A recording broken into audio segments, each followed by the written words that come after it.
Diz a história que a Conferência de Berlim foi uma das mais importantes realizada na segunda metade do século XIX. E diz também que nessa conferência estava presente 14 países. E qual é o objetivo desses 14 países? O que é que a Conferência de Berlim tem a ver com o estado atual do continente africano? Será que a Conferência de Berlim acrescentou ou tirou o que nós conhecemos, ouvimos a falar sobre o continente africano? Estou a falar da cultura, estou a falar da educação, estou a falar da língua, estou a falar da religião. Então, o ponto crucial do continente africano, posso dizer, a degradação do continente africano começa aqui, na Conferência de Berlim. Então, é o tema mais importante também que nós iremos falar cá no canal. Então fique atento, se inscreva no canal, partilhe essa informação também com os amigos e os teus familiares. Juntos vamos fazer parte de novembro de 1884 e no dia 26 de fevereiro de 1885, na cidade de Berlim, na Alemanha, ocorreu a Conferência de Berlim. O que é a Conferência de Berlim? Para quem não sabe, eu sou Paulo das Neves, sou escritor e também um jovem que faz parte desse projeto chamado Ubuseli África, que tem como trazer, né, ideias que possam despertar o nosso continente, principalmente a nossa juventude. Estou cá juntamente com Paulo Afonso para juntos falamos sobre a Conferência de Berlim. Imaginem só, estás na tua casa, num jantar, e de repente aparece alguém ou um grupo de pessoas e decidem fazer o seguinte: pegam na panela, começam a comer a tua comida, de repente senta no sofá, de repente vende o sofá, de repente vende as tuas mobílias e depois diz que a casa lhe pertence. É estranho, não é? Mas aconteceu.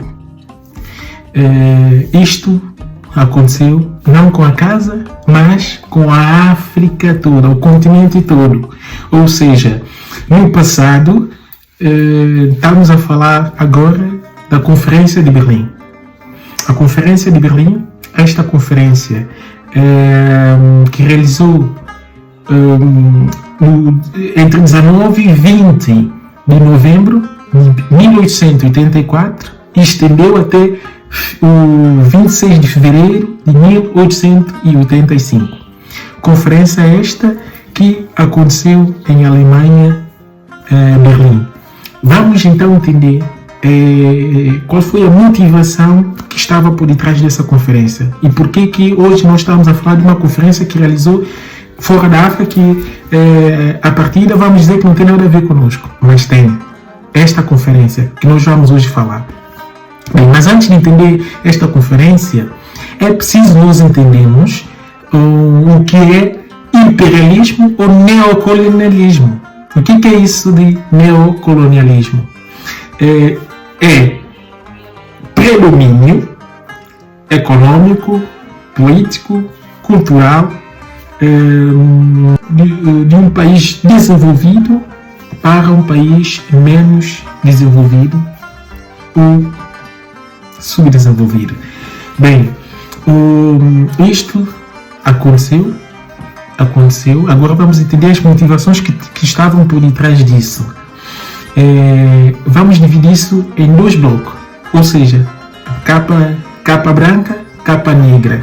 A capa branca, a intenção era dos países a irem para esta conferência dizerem que vão modernizar, colocar as tecnologias na África, colocar a religião, o cristianismo na África. Quando eu falo de cristianismo, por isso que na Conferência de Berlim teve a presença de um Papa, e colocar a paz, acabar com as escravatura. Isto eram propostas que estavam na capa branca para o mundo, para bem dizer, confundir o mundo. Mas vamos falar então a capa negra. Eu já falei um bocado num vídeo que nós lançamos aqui no canal, que é o vídeo do Rei Leopoldo II. Então, como já vamos saber das motivações, eu gostaria de dizer muito bom dia, muito boa tarde, muito boa noite, depende do fuso horário de quem esteja a nos acompanhar. Uma vez mais estamos a falar de um tema africano, então não esqueçam de inscrever no canal. Então vamos continuar.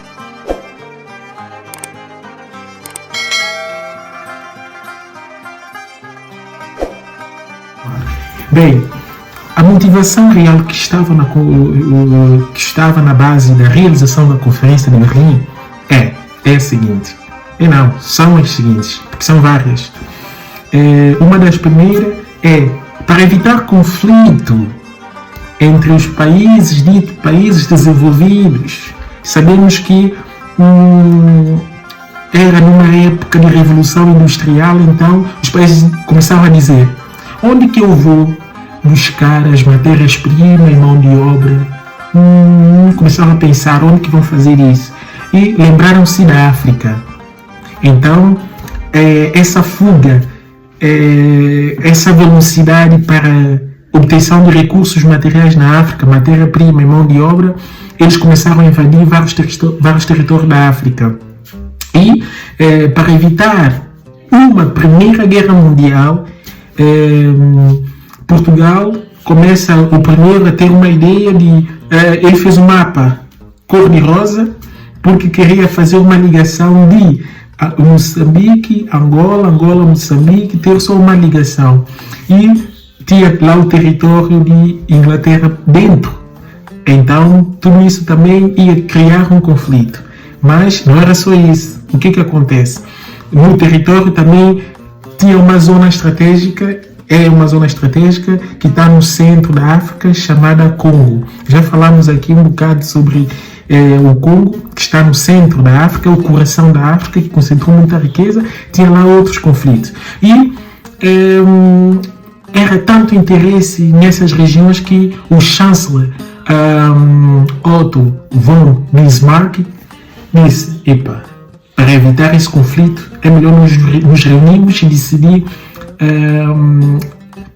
ilegalizar alguns territórios e pacificar isso para não vir no futuro, para não causar no futuro uma guerra.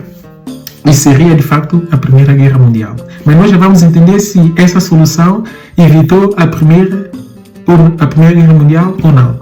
Mas, indo diretamente ao assunto, o chanceler disse: então vamos fazer esta conferência. Tanto é que a conferência estava bem confusa, que durou muito tempo, né? Começou em 84 para 85. Mas o chanceler também fez uma questão. Olha para isso. Eu vou dividir a África, mas eu não tenho nenhum território.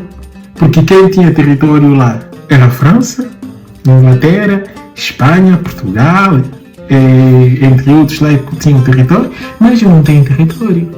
Então, nesta conferência, a Alemanha também, os outros disseram também que era um território. E Itália também vinha atrás e diz: sendo assim, eu também quero um território. Senão, eu faço minha guerra. Então, para evitar essa guerra, fizeram lá entre eles, decidiram dividir a África em 50 territórios. Dividiram a África, ok. Mas há coisas muito por detrás disso. Vamos voltar para a capa negra para entender as motivações que estavam por detrás. Já falei uma das motivações para evitar esse conflito. Outra motivação era retirar dali recursos materiais, não é? Outra motivação, poucas pessoas sabem, é que foi com o desenvolvimento dos missionários cristãos no continente africano que começou a ser partilhada, em especial os anglicanos, metodistas, batistas, presbiterianos a serviço da coroa britânica. Mas isso também vai servir de uma outra história. Eu falei desses, também falo diretamente de Igreja Católica. Houve várias bulas que foram lançadas na altura, bula papal, que veio autorizar a escravidão e entrada dos portugueses, entre outros, na África.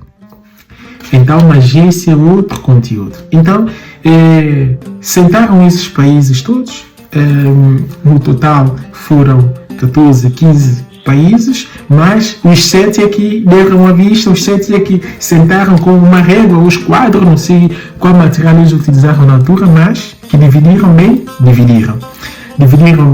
a África. E uma das coisas que eles fizeram, porque a África tem um grupo que são nômadas e tem um grupo que são sedentários. Eles misturaram todos esses grupos com sua visão diferente e isso começou a criar grandes conflitos. Aí é que surge o grande termo dividir para conquistar, dividir para melhor reinar.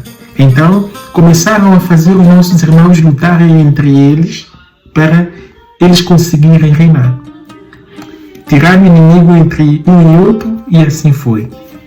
Bem, nessa divisão toda, é preciso dizer que existiam 2 países que não sofreram esta divisão. Estamos a falar de Libéria e de Etiópia.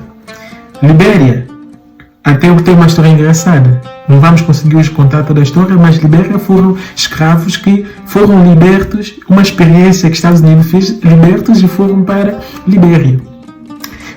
Tanto é que Libéria hoje fala inglês por causa disso, mas é uma outra história. E Etiópia até foram mais inteligentes.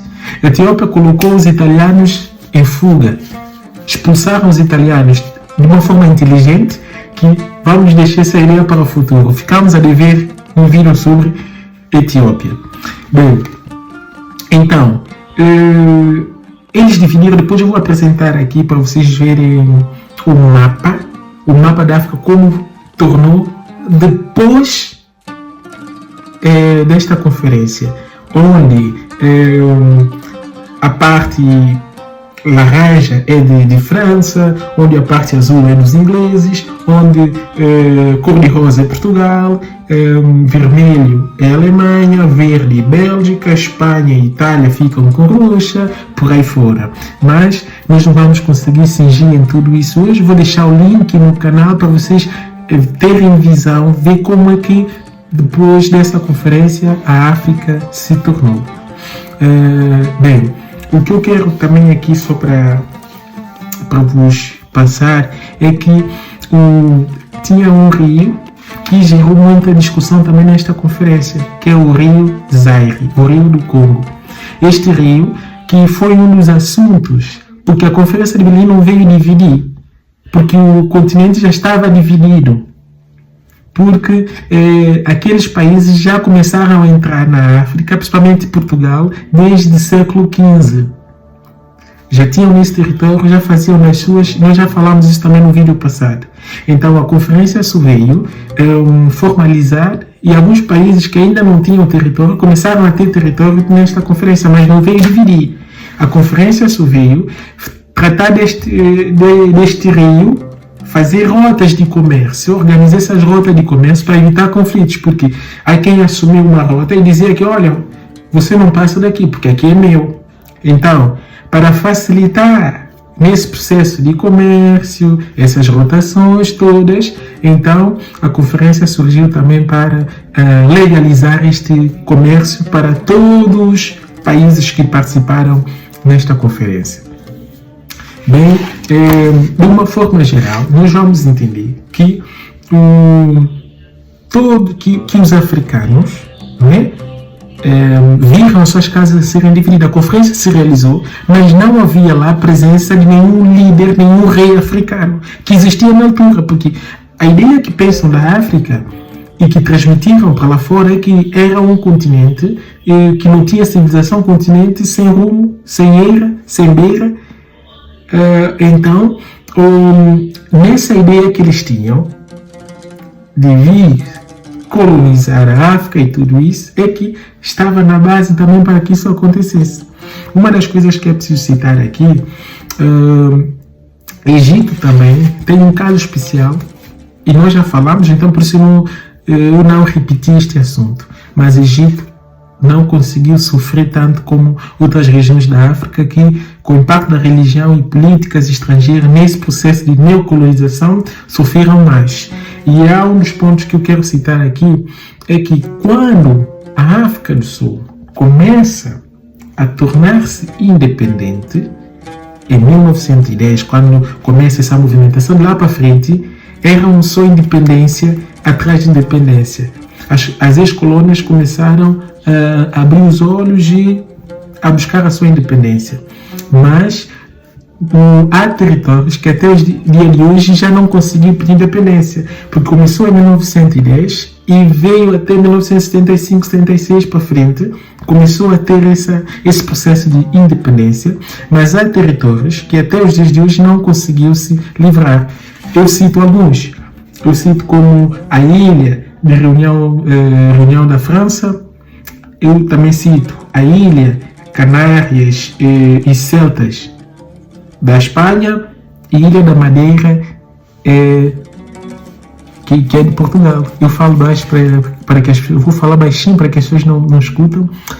A Madeira, a Ilha da Madeira foi da África, pertencia à África. Bem, é isso que a história diz. Por isso vamos continuar a estudar a história, porque a história vem nos fazer lucidar sobre o nosso presente. Então, a África foi dividida sem lá ter a presença de um rei africano que já existia na altura para defender. Então, dividiram a sua casa sem a tua presença. E isto é que foi a Conferência de Berlim. Tinha lá a presença de um Papa. O Papa concordou com esta ideia, porque queria evoluir o seu cristianismo, e por detrás do cristianismo há muita coisa que veio favorecer a política normal. Tanto é que mesmo no brasão de Portugal, mesmo na bandeira de Portugal, tu encontras uma ligação direta com o cristianismo. Porque mesmo na bandeira de Portugal tu encontras as feridas no escudo, tu encontras as feridas de Jesus. E também, mesmo na bandeira, tu a interpretar bem a bandeira, tu consegues entender as vitórias que Portugal conseguiu, o seu agradecimento pela força e pela orientação de Jesus. Também é preciso dizer, para finalizar, que toda esta invasão foi sustentada com duas esferas: esfera científica e esfera cristã. A esfera científica veio sustentar a ideia do Darwin, quando surge, dizendo que não é os mais fortes nem os mais fracos que se conseguem sobreviver, mas o que se consegue adaptar. Mas não foi só esta ideia científica que veio impulsionar esta invasão toda. O primo do Darwin trouxe outra teoria que se chama eugenia, onde veio fazer estudo dos crânios e veio dizer que os africanos estão num nível mais baixo de sabedoria, de inteligência, de entendimento, e veio colocar os homens brancos acima, superior. Isso veio sustentar de uma tal maneira esta ideia de racismo social, que também fortaleceu a ideia deles de invasão na África. E na parte cristã, a segunda esfera, nós vamos ver que os africanos veem da linhagem de Cam como uma maldição que foi dada ao Cam por ter visto a nudez do seu pai e ter comportado da maneira que se comportou. Mas é preciso dizer aos africanos que não tem nada a ver. Era só uma ideia para justificar todo este movimento que realizou contra a África. Há muitas outras coisas que podemos falar aqui, mas sobre a Conferência de Berlim é mais ou menos isso. Continua a nos acompanhar porque há mais conteúdos. Obrigado.